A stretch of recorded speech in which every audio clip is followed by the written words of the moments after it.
Vamos dar continuidade ao nosso estudo da Carta aos Filipenses no capítulo 2, esta noite, irmãos. E como é nosso hábito, eu peço ao Tiago para ler o capítulo 2 aqui. Capítulo 2. E vamos ler uma vez mais esta secção, onde ainda nos encontramos dos versículos 12 até ao versículo 18. Então, Filipenses 2, 12 a 18. Diz assim a palavra do Senhor: de sorte que, meus amados, assim como sempre obedecestes, não só na minha presença, mas muito mais agora na minha ausência, assim também operai a vossa salvação com temor e tremor. Porque Deus é o que opera em vós, tanto o querer como o efetuar, segundo a sua boa vontade. Fazei todas as coisas sem murmurações nem contendas, para que sejais irrepreensíveis e sinceros, filhos de Deus, inculpáveis, no meio de uma geração corrompida e perversa, entre a qual resplandeceis como astros no mundo. Retendo a palavra da vida, para que, no dia de Cristo, possa gloriar de não ter corrido nem trabalhado em vão. E ainda que seja oferecido por libação sobre o sacrifício e serviço da vossa fé, folgue e me regozijo com todos vós. E vós também regozijai-vos e alegrai-vos comigo, por isto mesmo. Graças a Deus. Nós ficamos no versículo 15, no último estudo, na semana passada, e nós vamos entrar agora no versículo 16, sendo que no versículo 16, se recordam, nós já dissemos algumas considerações antes, nomeadamente sobre a primeira parte do versículo, que diz, retendo a palavra da vida. E se recordam, é muito importante a palavra em tudo. A palavra é indispensável na questão da salvação, na conversão da alma. Nós falamos sobre isso. É palavra de vida, é um livro diferente. Recordo uma vez mais aquele jovem que citava a Bíblia ao seu amigo, que era perdido, e dizia: já não posso ouvir mais isso. E ele voltava sempre a citar. E houve um crente muito experiente que lhe disse, a pedido dele, o que é que ele faria nas circunstâncias dele, e citava-lhe outra vez a Bíblia. Porque de facto a Bíblia é que dá vida. A Bíblia é vida. Como diz aqui, é a palavra da vida. E nós temos que reter esta palavra. E cada vez mais as notícias, e esta noite vai ser a notícia no site da igreja sobre esta realidade, num inquérito que foi feito nos Estados Unidos, à realidade do chamado povo evangélico, ou das chamadas igrejas evangélicas nos Estados Unidos.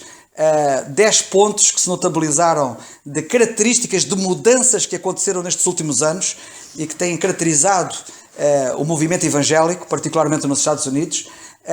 E uma das coisas que vem lá, entre pontos, que estão ali destacados, uma das coisas que vem lá é a diminuição de tempo que tem sido dado à Bíblia nos cultos. E isto é preocupante. A palavra de Deus deve ocupar, deve ter um lugar que de facto ela merece por direito ter.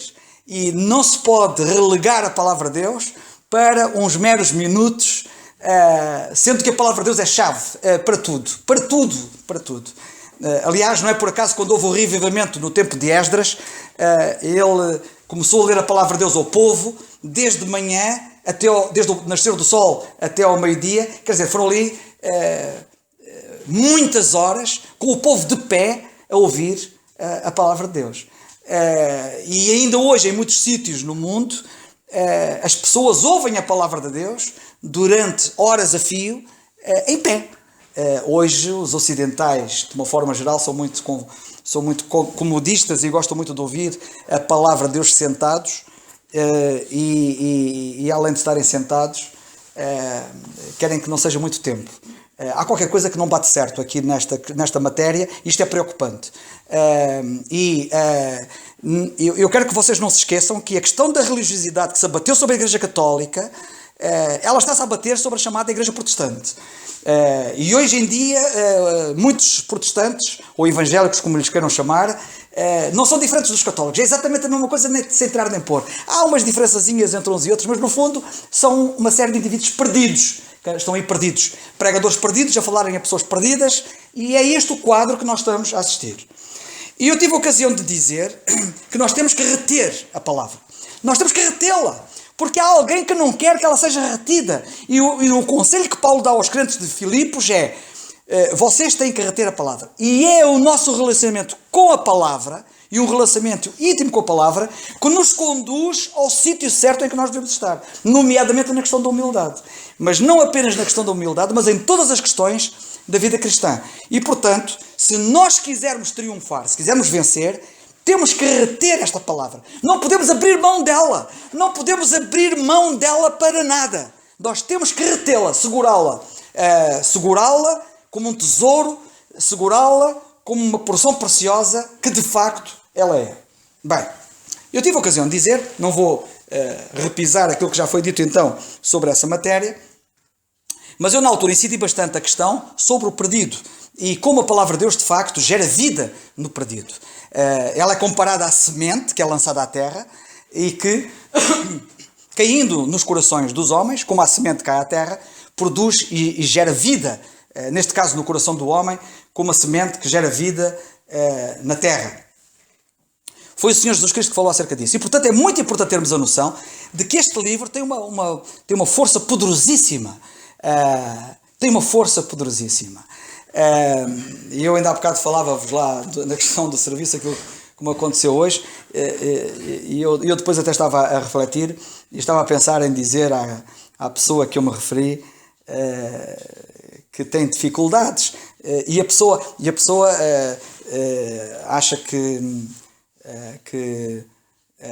por ela própria lê a Bíblia como está a lê-la desde o início, embora esteja a fazer umas interpretações um bocado difíceis e erradas, e eu tive a ocasião de dizer que é importante ler a Bíblia, mas também é importante saber, não se pode interpretar a Bíblia, porque a Bíblia não é um livro de texto como outro livro qualquer, não é um livro para se começar na primeira página e acabar na última, é um livro diferente, porque é a palavra de Deus, e o mesmo assunto para nós podermos perceber, ele está disseminado nas várias páginas, espalhado pelas Escrituras, e só com o puzzle completo, só com as peças todas reunidas, é que nós podemos ver o quadro. E de facto as peças estão baralhadas e as pessoas têm dificuldade em perceber algum sentido daquilo que estão a ler. Mas eu também, por outro lado, não estou preocupado, porque o que importa é que as pessoas leiam, independentemente de perceberem ou não, leiam, mas também tenho aquela consciência de que é assim. E eu também chego ao pé dessa pessoa, como o Filipe chegou ao pé do eunuco, e posso lhe perguntar: entendes tu o que lês? E ele diz-me o que é que entendeu. Eu disse: estás a entender mal. Mas o eunuco foi sábio, porque ele disse: como é que é de entender se ninguém me explicar? É muito importante haver quem saiba explicar as Escrituras. Depois existe aquela outra variante que alguns apresentam, não é? Os descrentes, naturalmente, que eles têm razão no que dizem. Têm alguma razão no que dizem, mas não têm toda a razão, que é, isto depois é, cada qual interpreta à sua maneira, e por isso é que existem os vários grupos, e uns interpretam de uma maneira, outros interpretam outra, e eu percebo isso em parte é verdade, também é verdade que houve um certo monopolismo de quem se assenhoreava da Bíblia para controlar o povo, e de preferência na ignorância. Também sabemos dessa realidade, mas não podemos daí generalizar, porque não é assim em todas as situações. E de facto, as pessoas têm que perceber que a palavra de Deus é um livro único e que, se não tiverem ajuda, têm dificuldades em perceber muitas coisas que estão nas Escrituras. Isto acontece assim com todos nós, comigo também. Também precisei de obter a mesma ajuda e da mesma forma que procuro ajudar outros. Mas já fico contente por se agarrarem à palavra. E eu gostava de dizer que a palavra de Deus tem uma importância capital na vida de um povo. Eu penso que foi na semana passada que eu disse que não há nenhuma nação que possa ser bem governada se não for governada por quem tema as Escrituras, tema a Deus e respeite as Escrituras e governa de acordo com os princípios, com os valores que as Escrituras preconizam. Isto não tem nada a ver com xarias que por aí existem, islâmicas, que estados... Isto não tem nada a ver com termos estados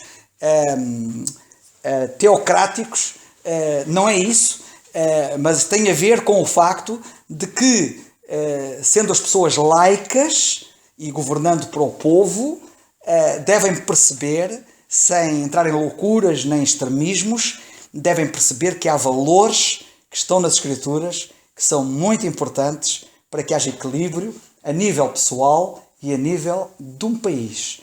E eu, na altura, falei-vos de Daniel.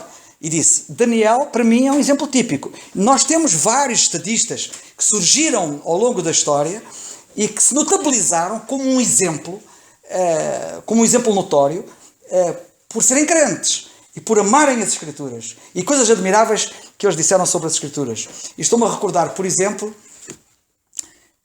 da grande rainha Vitória de Inglaterra, de William Gladstone, primeiro-ministro inglês, que foram de facto grandes crentes e que certamente que não foi por acaso que aquele país conheceu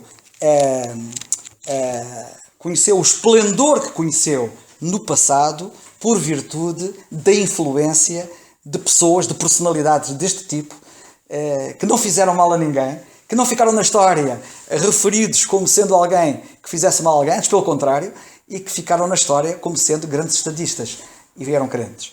E eu podia citar muitos outros exemplos que ao longo da história se notabilizaram. E eu gostava de falar de Portugal, embora Portugal sendo um país, infelizmente, ligado à idolatria e enfermando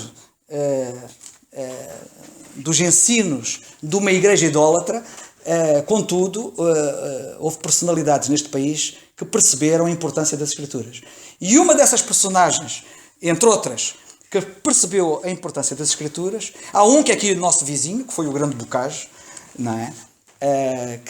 O Grande Bocage, aqui de Setúbal, que foi oficial de Marinha. Eu gosto muito do Bocage porque foi meu camarada, embora não o tivesse conhecido pessoalmente. Ele foi um indivíduo muito poémio, mas ele no fim da vida dele, mudou completamente, e ele disse, mocidade, rasgai meus versos, crede na eternidade.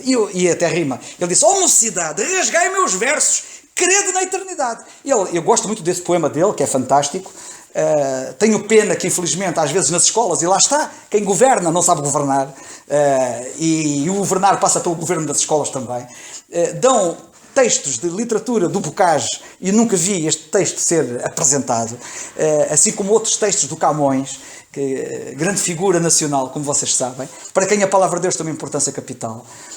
O melhor de tudo, num dos poemas dele, penso que é um soneto, num dos poemas dele disse, o melhor de tudo, entre outras coisas, ele disse, o melhor de tudo é crer em Cristo. Mas isto não é dito antes. Preferem antes dizer que os Lusíadas terminam, se não estou em erro, com a palavra inveja, não é? É inveja, não é? É inveja, acho que é inveja. A última palavra dos Lusíadas, acho que é a palavra inveja, e que, portanto, caracterizará o povo português como sendo um povo invejoso. Eu hoje, por acaso, vinha a sair de serviço e vinha na rua e vinham duas senhoras a falar uma com a outra. E apercebi-me da conversa delas, porque eu ia ultrapassá-las e não estava a ouvir a conversa delas naturalmente, mas ia atrás delas e depois ultrapassei-as no passeio e vira-se uma delas dizer assim, eu já não sei como é que ela disse, mas foi mais ou menos assim que estava a dizer à outra. Pois, o povo português é assim, o povo português é assim. E eu acho piada, eu pensei que cago os meus botões. Isto é uma coisa curiosa, porque isto é típico da nossa nação e do nosso povo. Nós até podemos emitir opinião sobre os franceses, os ingleses, os australianos e os americanos e quem quer que seja. Mas eu acho curioso, acho que é delicioso, entre aspas, nós falarmos de nós próprios. E não, os portugueses, já assim, e eu sou português, ora cá está alguém que, e como elas, mais não sei quantos milhões cá em Portugal, todos dizem a mesma coisa que elas dizem. E, todos falam mal de si próprios. É uma coisa impressionante. Todos falam mal de si próprios. A palavra de Deus pode mudar o curso de um povo. Começa por mudar o curso de uma vida e acaba por poder mudar o curso de um povo. Há uma outra personagem que é muito importante e que eu gosto muito dela, tenho um grande respeito por ela, que não foi primeiro-ministro, nem foi presidente da República cá em Portugal, mas foi deputado na Assembleia da República. E esse indivíduo foi o Almeida Garrett. E o Almeida Garrett, ele diz coisas fabulosas acerca da palavra de Deus. E as pessoas deviam ler isso. E os valores que ele preconiza, os valores que ele defende, as cartas que ele escreve à filha que ele tinha, os conselhos que ele dá, todos os pais deviam ler aquilo. Todos os filhos deviam ler aquilo. Todos os estudantes deviam saber aquilo de cor e salteado. Mas não, preferimos dar-lhes textos de indivíduos amorfos, que aquilo não dizem nada, ou seja, escrevem muito e nada dizem. Preferimos isso e achamos que aquilo é virtuoso. E a nação está no estado em que está. E o povo está no estado em que está. E o desgoverno é geral. É o desgoverno na Assembleia da República, é o desgoverno do governo, e é o desgoverno das escolas, e é o desgoverno total e geral. Daniel. Daniel foi um grande sadista. Daniel foi um grande sadista. E Daniel contribuiu para a transformação de um povo. Teve um grande efeito numa nação. Mas antes que ele tivesse dado o contributo para uma nação, ele próprio foi transformado. E foi transformado por um livro, que é a Palavra de Deus. E desse livro, que é a Palavra de Deus, ele apenas tinha uma parte do livro, que é uma coisa interessante. Nós temos a Bíblia completa, temos a Bíblia toda. Daniel não tinha a Bíblia toda. A Bíblia de Daniel, a Bíblia que ele tinha, é curioso, era muito pequena. Não era assim tão grande como a nossa. E ele possuía parte do Velho Testamento. Ele não tinha o Velho Testamento todo. Ele tinha os livros de Moisés. Segundo nós lemos em Daniel, no capítulo 9 e no versículo 13, no livro de Daniel, no capítulo 9, temos que ser rápidos. Eu perco-me muito nisto, mas isto é tão importante. Senão eu não digo nada daquilo que tenho que dizer. Em Daniel, no capítulo 9 e no versículo 13, lemos como está escrito na lei de Moisés: todo aquele mal nos sobreveio, e ele cita a lei de Moisés. Portanto, ele teria, de facto, os livros de Moisés, como ele cita no versículo 13, e também os escritos de Jeremias. E ele amava muito os escritos, particularmente de Jeremias, que provavelmente seria o livro de Jeremias e as Lamentações de Jeremias. E ele diz, por exemplo, no capítulo 9 e no versículo 2: no ano primeiro do seu reinado, eu, Daniel, entendi pelos livros que o número de anos de que falou o Senhor ao profeta Jeremias, em que haviam de acabar as assolações de Jerusalém, era de 70 anos. Ele entendeu pelos livros e particularmente daquilo que escreveu Jeremias. Primeiro, ele lia. Segundo, ele estudava. Terceiro, ele percebia. E nós hoje temos uma série de pessoas que não percebem nada das Escrituras. Não admira. Porquê? Porque não as estudam, pior, nem as leem.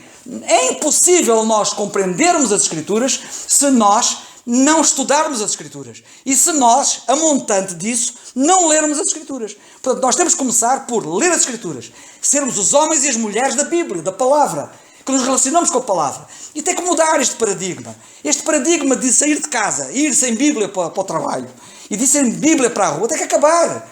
A Bíblia faz parte de mim, é uma parte intrínseca de mim próprio. Ela tem que andar comigo, para onde eu for.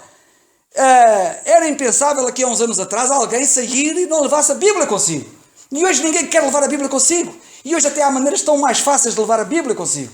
Ainda hoje eu estive a ver uma notícia acerca de um leilão que vão fazer da Bíblia que foi levada pela Apollo, não sei quantos, nos Estados Unidos, uma daquelas naves espaciais que aqui há uns anos, nos anos 70 ou 60, já não me lembro, que levou para o espaço uma Bíblia famosa. Curiosamente, é uma coisa curiosa, eu tinha um exemplar da Bíblia igual àquele. Tenho pena de ter perdido. Não sei onde é que aconteceu aquela minha Bíblia.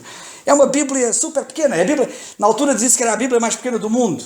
Era uma microficha. Para aí com, não sei agora dizer-te mais ou menos de cor, mas talvez aí, para aí isto, deste tamanho, que é 2 centímetros por 2 centímetros, sensivelmente. E estavam ali 1200 e não sei quantas páginas da Bíblia, Velho Testamento e Novo Testamento ali, em microfilme, em microficha.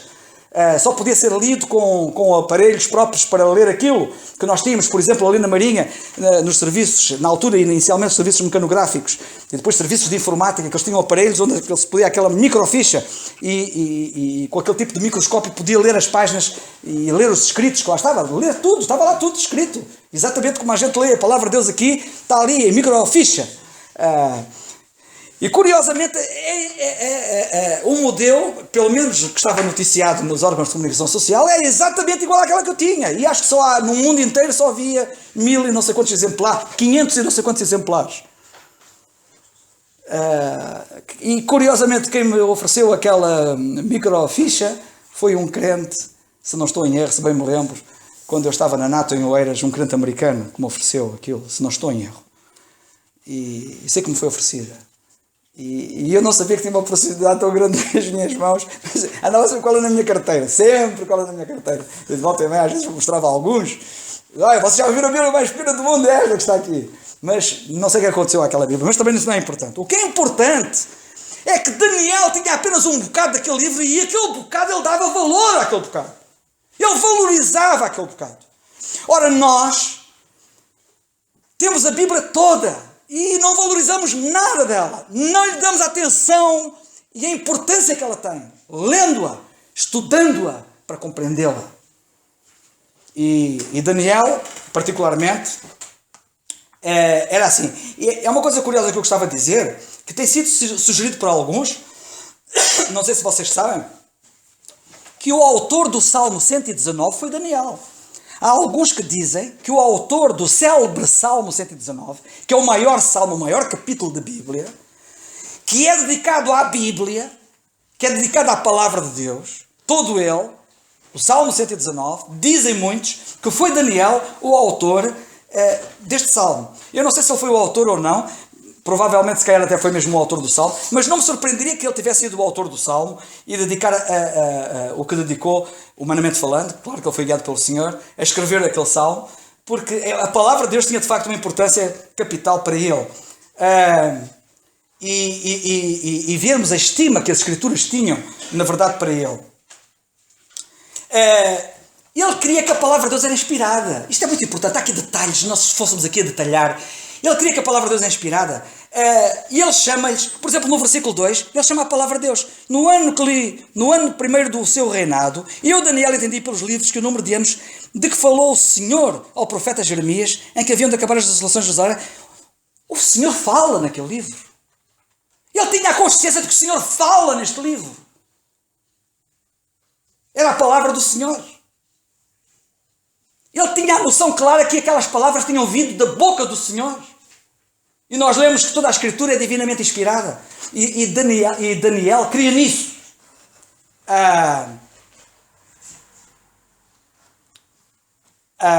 Ele também queria que a palavra de Deus vinha por instrumentalidade humana.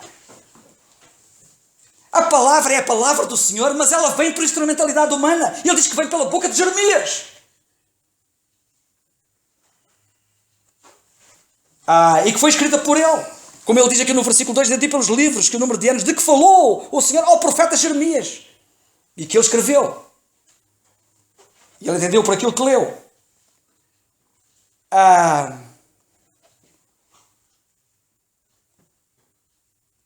É curioso também nós vermos na questão do entendimento da Bíblia, e ele percebeu e entendeu aquilo que lia, o facto de ele mencionar livros no plural.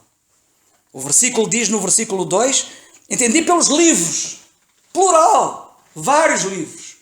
O que significa que ele no estudo que fazia, notem que ele entendeu pelos livros, ele não entendeu pelo livro, entendeu pelos livros. O que significa uma coisa muito importante para quem estuda a palavra de Deus, que quando se estuda a Bíblia deve-se comparar Escritura com Escritura. É assim que se entende a Bíblia. Foi isso que eu tentei dizer àquela pessoa que eu referi antes de começarmos aqui o estudo, ainda hoje, que ela iria ter dificuldade de perceber, ter a verdadeira interpretação daquilo que estava a ler e ter a verdadeira compreensão, estando a cingir-se apenas àquele espaço exíguo que estava a ler. Que a Bíblia é diferente e ela compreende-se comparando Escritura com Escritura. E nós vemos aqui no caso de Jeremias, ele comparar as Escrituras. Há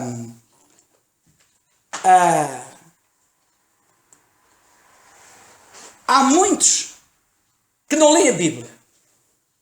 Depois dos que leem a Bíblia, há alguns que leem a Bíblia por mero dever de ler a Bíblia. Não é mau, não é excelência. E portanto, não aproveitam da Bíblia. Não tiram proveito do que leem. Mas há outros, como Daniel, que leem a Bíblia para compreender a Bíblia. E isto é excelência. Comparando as coisas espirituais, como diz a palavra de Deus, com as coisas espirituais. Há uma outra coisa que eu também gostava de chamar a vossa atenção em relação a ele, que é o seguinte. No Velho Testamento, assim chamado, nós vemos um homem com os seus livros no palácio. Ele estava no palácio, mas tinha lá a palavra de Deus no palácio. A palavra de Deus não é para ser escondida. A palavra de Deus não é para ser omitida. Em cima da minha secretária está lá a palavra de Deus. E todos os que entram ali, sejam almirantes ou sejam outros postos inferiores, todos são confrontados com a palavra de Deus que está em cima da minha secretária. A palavra de Deus não é para estar apenas em minha casa. Não é para estar apenas no meu bolso. É para estar bem visível onde quer que eu esteja. Daniel estava no palácio e a palavra de Deus estava com Daniel no palácio. Mas mais, nós temos no chamado do Novo Testamento uma outra pessoa, que é o apóstolo Paulo, que tinha a palavra de Deus na prisão. E disse a Timóteo, traz-me os livros, especialmente os pergaminhos. A palavra de Deus na prisão. A palavra de Deus deve nos acompanhar, se estejamos na prisão ou no palácio, onde quer que nós estejamos. Devemos ter a palavra de Deus connosco permanentemente. E certamente que vocês se recordarão daquele vídeo que eu passei há pouco tempo e que eu tive a ocasião de traduzir e de legendar, e que vocês viram daquela rapariga iraniana, como ela foi parar à prisão, mas a palavra de Deus foi com ela para a prisão. E estava na memória dela, ela não tinha um livro físico, mas ela escreveu versículos da Bíblia, como vocês sabem, nas paredes da prisão. Bem, depois de eu ter dito isto, só gostava de dizer mais o seguinte, ainda sobre esta matéria. E o que eu gostava de dizer é o seguinte. Para o crente, como vocês podem ver, a palavra de Deus tem uma importância capital. E eu gostava só de dizer o seguinte. Por exemplo, falei do Salmo 119. Vamos ao Salmo 119. No instante, evidentemente que não vamos ler o Salmo 119, não vamos agora estudar o Salmo 119, mas eu gostava de referir o seguinte. No Salmo 119 nós lemos assim, no versículo 107. Estou aflitíssimo. Diz o salmista, não sei se foi Daniel que escreveu ou não, também não é relevante para o caso. Estou aflitíssimo, vivifica-me, ó Senhor, segundo a tua palavra. As pessoas que estão aflitíssimas, onde é que vão encontrar o conforto, o socorro, a força? Quando as pessoas estão aflitas, vão aonde? Dirigem-se a quem? Aonde? A quê? Diz aqui o escritor, vivifica-me, Senhor, ó Senhor, segundo a tua palavra. É a palavra da vida. Estão a ver o que é reter a palavra da vida? Nós precisamos de reter esta palavra que dá vida, que nos vivifica. Ela não dá vida apenas ao descrente, como nós já tivemos a ocasião de ver. Ela reaviva a vida do crente. E daí que é importante, diariamente, logo de manhã, começarmos a relacionar com a palavra de Deus. Porque é ela que nos dá a força, o vigor. É ela que renova a nossa vida e que nos dá força. No Salmo 119 e no versículo, lemos o versículo 107, não foi? E agora quero que vocês leiam outro versículo, que é o versículo 25. E no versículo 25 nós lemos assim. A minha alma está pegada ao pó. Vivifica-me segundo a tua palavra. Irmãos, nós temos aqui um crente a falar. Daniel ou outro. Nós temos aqui um crente a falar. Não temos aqui um descrente. Temos aqui um crente. E nós muitas vezes sentimos-nos assim, deprimidos, abatidos, perseguidos, como dizia Paulo, mas não desanimados. Porquê? Porque esta palavra, que apesar das dificuldades, nós lemos, vivifica-nos. Ele era vivificado segundo a palavra. A palavra de Deus é uma coisa fantástica. Que a palavra de Deus nunca se aparte da nossa boca. Que ela nunca se aparte dos nossos olhos. Que ela nunca se aparte da nossa experiência, da nossa vida. A palavra de Deus, nós devemos ser os homens e as mulheres da palavra. Ou vocês pensam que é por acaso que Moisés foi ensinado por Deus para que ele ensinasse os pais dos israelitas, dos judeus, a ensinarem a palavra de Deus andando e sentando-se e caminhando e porem a palavra de Deus nas casas e permanentemente ensinar aos filhos a palavra de Deus? Porquê é que vocês pensam? O que é que lemos nas Escrituras acerca das crianças que dizem que quando forem velhas não se desviarão se forem ensinados segundo o temor do Senhor, segundo as Escrituras? Em João, no capítulo 6, o próprio Senhor Jesus Cristo tem esta célebre frase que é bem conhecida e em que ele diz, João capítulo 6, nós lemos no versículo 63, diz ele, o Espírito é o que vivifica, a carne para nada aproveita. As palavras que eu vos disse são Espírito e vida. Sabem de uma coisa? Eu há bocado li um mail que recebi do nosso irmão José Balroado, posso dizer, foi o nosso irmão José Balroado que mandou, um ficheiro em PowerPoint, em que é uma história que se conta, e em que uma pessoa aqui, vamos ver se eu sei contar a história, mas é mais ou menos assim. Havia uma senhora que ia com uma criança e ia assim pelo caminho do mato, e depois de uma gruta, penso que foi de uma gruta, acho que foi de uma gruta, ouviu uma voz que a chamou, e ela foi lá àquela gruta com a criança, e a voz disse-lhe: olha, tem cerca de 8 minutos ou 10 minutos para ir aí à gruta e apanhar tudo o que entenderes, mas não se esqueça do mais importante.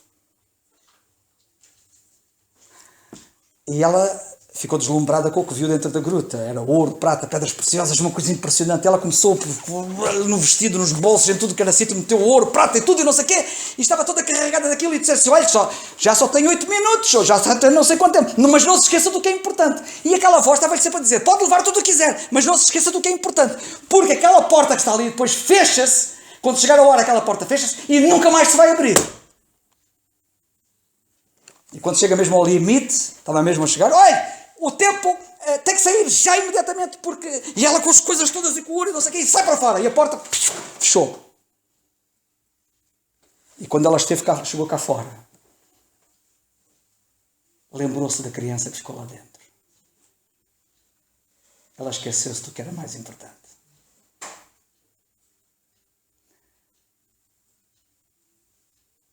Depois este PowerPoint apresentava várias lições acerca disto, nomeadamente que nós damos tanto valor à parte material e andamos na vida numa correria louca por isto e por aquilo, para ganhar dinheiro e para conseguir isto, para conseguir aquilo e por não sei o quê, e há tanta coisa tão importante que fica para trás e que se perde. E que de um momento para o outro Deus chama-nos e nós deixamos esta vida, a porta fecha-se e não podemos voltar para trás. E perdemos o mais importante. E agora pensem lá o que quiserem, o que é mais importante. Deixe isso à vossa consideração, para vocês pensarem no que é mais importante. Mas eu quero dizer uma coisa, queridos irmãos. A palavra de Deus é de suprema importância. O Senhor diz na sua palavra que Ele colocou a sua palavra acima do seu próprio nome. Nós temos estudado a Bíblia e vimos que o nome do Senhor Jesus Cristo foi exaltado acima de todo o nome, aqui em Filipenses, no capítulo 2. Ele recebeu um nome que está acima de todo o nome, que se nomeia neste século e no futuro. Não há nome acima do nome dele. Para que o nome de Jesus se dobre todo o joelho. Lemos na carta aos Efésios no capítulo 1 e lemos em Filipenses capítulo 2. Acerca disto. Mas ainda assim o Senhor diz na sua palavra que Ele colocou a sua palavra acima do seu próprio nome. Vê de onde é que ela está. A palavra de Deus está colocada acima do nome dEle. Que é o nome que está sobre todo o nome. Mas a palavra dEle está acima do nome dEle. E nós andamos atrás e ocupados e preocupados e a correr, não sei porquê. Andamos a correr atrás de quê? Para ganhar o quê? Para no fundo chegarmos ao fim e termos uma mão cheia de nada?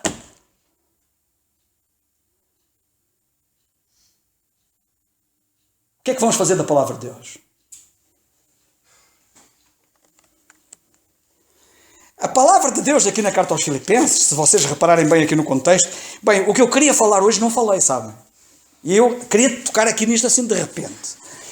Passava e depois entrava no outro assunto. Vai, fica para a semana se Deus quiser. Mas agora é que eu não posso pegar no outro assunto, porque o outro assunto vai requerer alguma atenção. Mas tem a ver também com a expressão que vem a seguir, que é o dia de Cristo. Depois, vamos lá chegar. Hão de reparar onde é que nós estamos. Nós estamos no meio de uma geração corrompida e perversa. E que devemos resplandecer no meio desta geração corrompida e perversa, como astros, devemos resplandecer, devemos fazer a diferença, mas só há uma maneira de o conseguirmos, é retendo a palavra da vida. Vocês não pensem que no meio desta geração corrompida e perversa conseguem fazer a diferença sem a palavra. A palavra tem uma importância capital. Estas igrejas todas que andam por aí, todas elas, salvo as devidas exceções naturalmente, também não vamos agora pensar que somos os únicos, porque não somos, graças a Deus por isso, e quer dizer, e mesmo assim não sei o que é que somos, mas o Senhor sabe. De qualquer das maneiras, muitas das igrejas que andam por aí, infelizmente, tem que se lhes dizer claramente que se agarrem à palavra, que se deixem daquilo que não é importante. Só retendo a palavra da vida podemos ficar capazes de resistir a esta geração corrompida e perversa. E eu, acerca disso, gostava de dizer o seguinte. O crente, todas as pessoas são tentadas a desfalecer, mas o crente não desfalece, porque tem a palavra da vida. E como tem a palavra da vida, não desfalece mais. Porque a vida, quando ele a recebe, ou ele meditar nela, ou ele a ler, ou ele a estudar, ou ele a entender, ele não conhece corrupção.